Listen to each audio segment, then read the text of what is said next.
Hello friends, चला एका birthday पार्टीला जाणार आहे इथं खालीच, म्हणजे छोटासा बेबीचा बर्थडे सोसायटीमध्ये. तर मी ना जास्त करून मेकअप नाही करत, खूपच लाईट मेकअप करत असते. स्किन खूप सेन्सिटिव्ह आहे ना म्हणून. तर पहा जस्ट ॲलोवेरा जेल लावले आणि हे जस्ट कॉम्पॅक्ट आहे. आपला आयटेक्सच मोस्टली यूज करते, म्हणजे जेवढं जमेल तेवढं नेचर फ्रेंडली राहायचं आवडतं मला.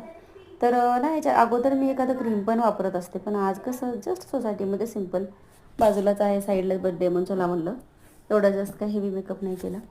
तर पहा जस्ट मी कॉम्पॅक्ट नंतर छोटंसं आपली पिंकवाली लिपस्टिक माझी फेवरेट शेड आहे. माझ्यावर तसं जसा ड्रेस असा तसा शेड मी मोस्टली यूज करते. त्याच्यानंतर आपलं सिंदूर, काजळ पण नाही लावलेलं, खूप गडबड होती त्याच्यामुळे सिम्पलचा कॅज्युअल मेकअप आहे. तर कसा वाटला सांगा, मी छान दिसते ना पहा. आणि मी निघाले बर्थडेला मस्त. तर हे बघा बर्थडे झाला, फर्स्ट बर्थडे होता, निहित नाव आहे त्या बाळाचं. बर्थडेनंतर आपलं महत्त्वाचं असतं ते म्हणजे जेवण. हे होतं मेनू, मस्त